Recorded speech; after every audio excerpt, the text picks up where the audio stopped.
everyone. So we're going to carry on with the murder at the Vicarage. This is chapter 11.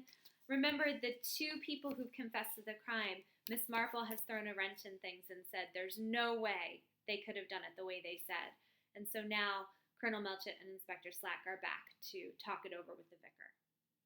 Chapter 11. I saw at a glance that Colonel Melchett and Inspector Slack had not been seeing eye to eye about the case. Melchett looked flushed and annoyed, and the inspector looked sulky. "I'm sorry to say," said Melchett, "that Inspector Slack doesn't agree with me in considering young Redding to be innocent."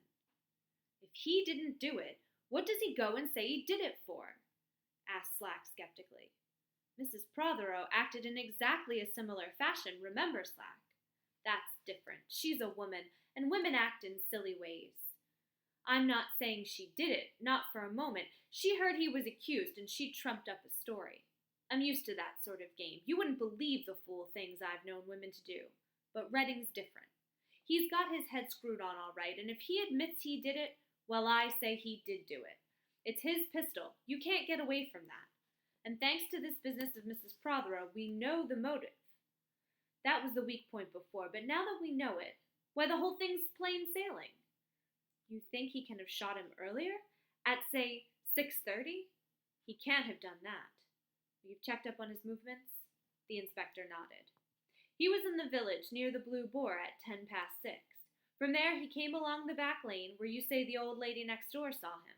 She doesn't miss much, I should say, and kept his appointment with Mrs. Prothero in the studio in the garden. They left there together just after 6:30 and went along the lane to the village, being joined by Dr. Stone. He corroborates that all right. I've seen him.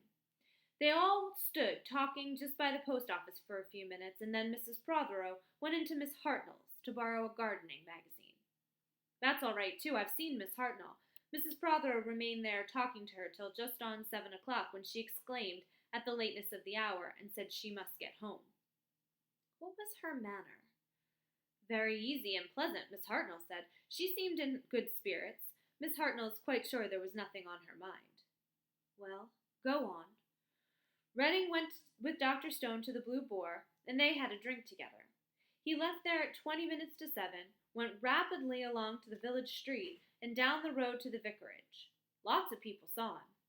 "Not down the back lane this time?" commented the colonel. "No, he came to the front, asked for the vicar, heard Colonel Prothero was there, went in, and shot him, just as he said he did. The truth of it, and we needn't look any further." Melchett shook his head. "There's the doctor's evidence. You can't get away from that. Prothero was shot not later than 6:30. "Oh, doctors." Inspector Slack looked contemptuous. "If you're going to believe doctors, take out all your teeth. That's what they do nowadays, and then they say they're very sorry.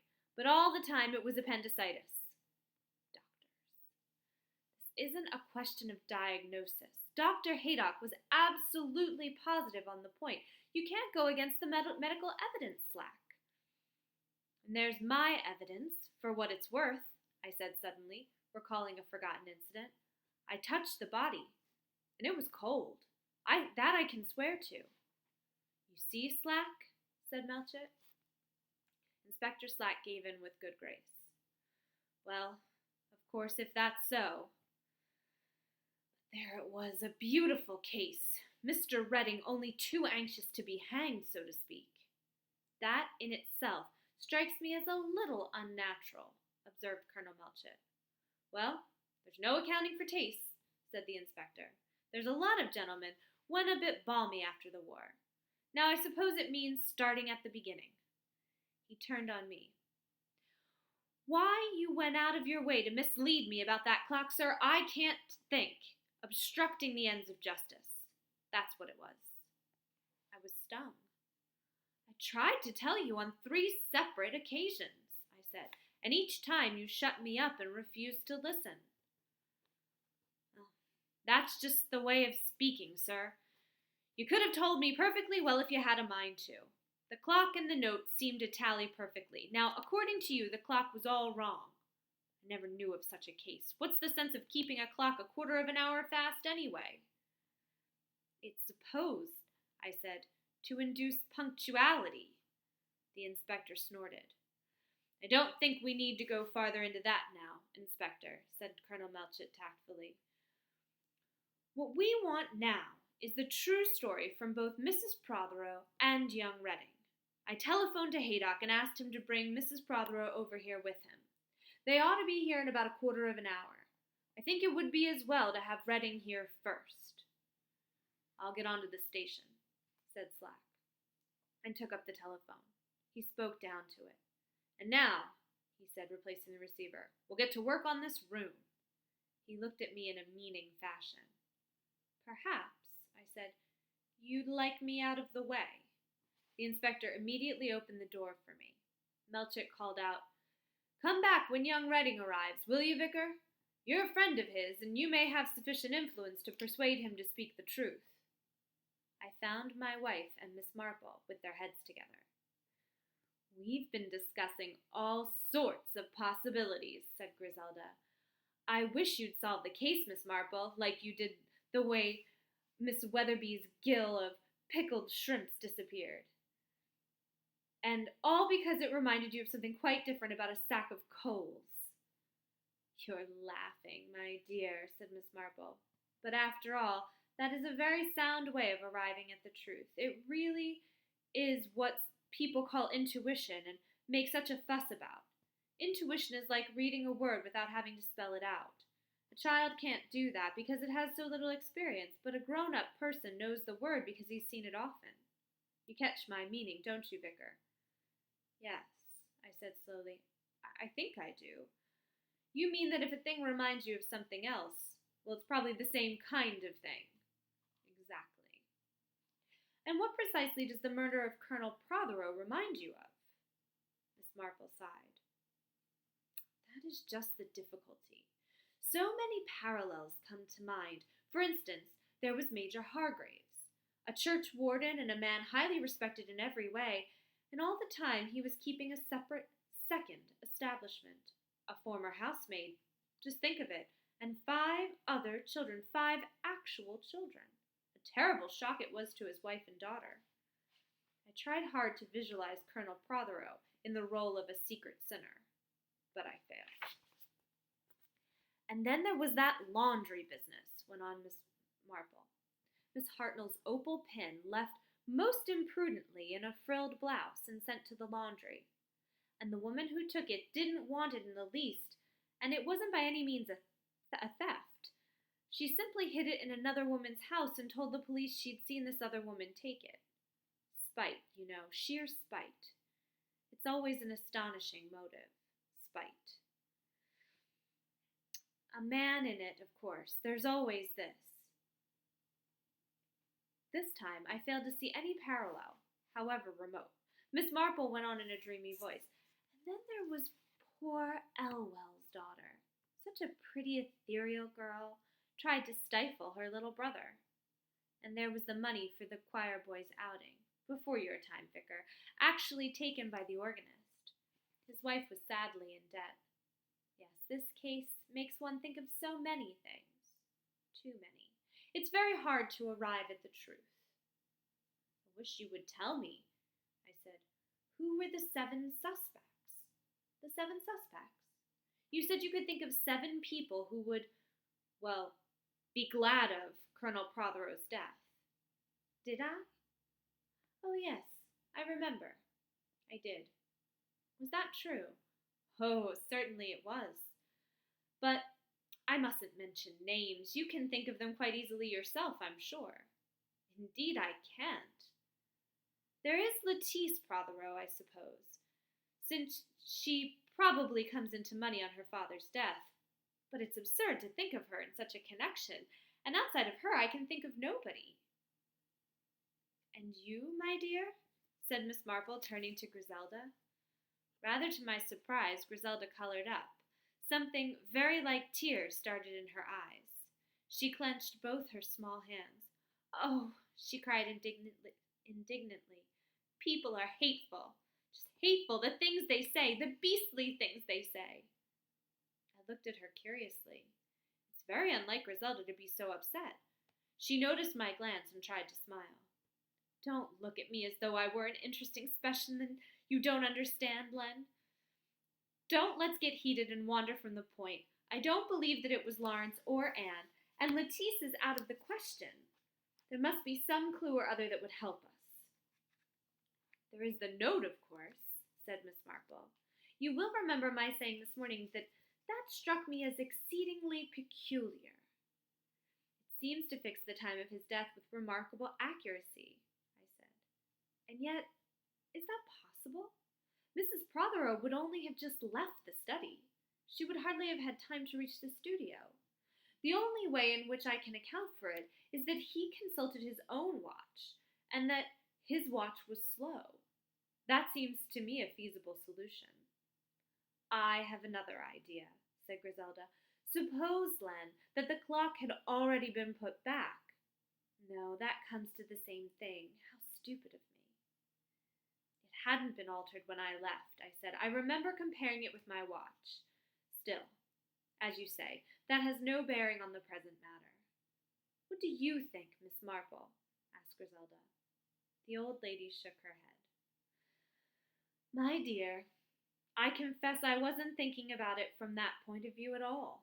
What strikes me as so curious, and has done from the first, is the subject matter of the letter. I don't see that, I said. Colonel Prothero merely wrote that he couldn't wait any longer. At 20 minutes past 6, said Miss Marple. Your maid Mary had already told him that you wouldn't be in till 6:30 at the earliest, and he had appeared to be quite willing to wait until then. And yet, at 20 past 6, he sits down and says he can't wait any longer. I stared at the old lady, feeling an increased respect for her mental powers. Her keen wits had seen what we had failed to perceive. It was an odd thing. A very odd thing. If only, I said, the letter hadn't been dated. Miss Marple nodded her head. Exactly, she said, if it hadn't been dated. I cast my mind back, trying to recall that sheet of notepaper and the blurred scrawl, and at the top that neatly printed 6:20. Surely these figures were on a different scale to the rest of the letter. I gave a gasp. Supposing, it wasn't dated. Supposing that round 6:30, Colonel Prothero got impatient and sat down to say he couldn't wait any longer. And as he was sitting there, and he was writing, someone came in through the window, or through the door, suggested Griselda. He'd hear the door and look up. Colonel Prothero was rather deaf, you remember, said Miss Marple. Yes, that's true, he wouldn't hear it. Well, whichever way the murderer came in, he stole up behind the colonel and shot him. Then he saw the note and the clock, and the idea came to him. He put 6:20 at the top of the letter, and he altered the clock to 6:22. It was a clever idea. It gave him, or so he would think, a perfect alibi. And what we want to find, said Griselda, is someone who has a cast-iron alibi for 6:20, but no alibi at all for, well, that isn't so easy. One can't fix the time. We can fix it within very narrow limits, I said. Haydock places 6:30 at the outside limit of time. I suppose one could perhaps shift it to 6:35 from the reasoning we have just been following out. It seems clear that Prothero would not have gotten impatient before 6:30. I think we can say we do know pretty well. Then, that shot I heard, yes, I suppose it's quite possible, and I thought nothing about it, nothing at all. It's most vexing.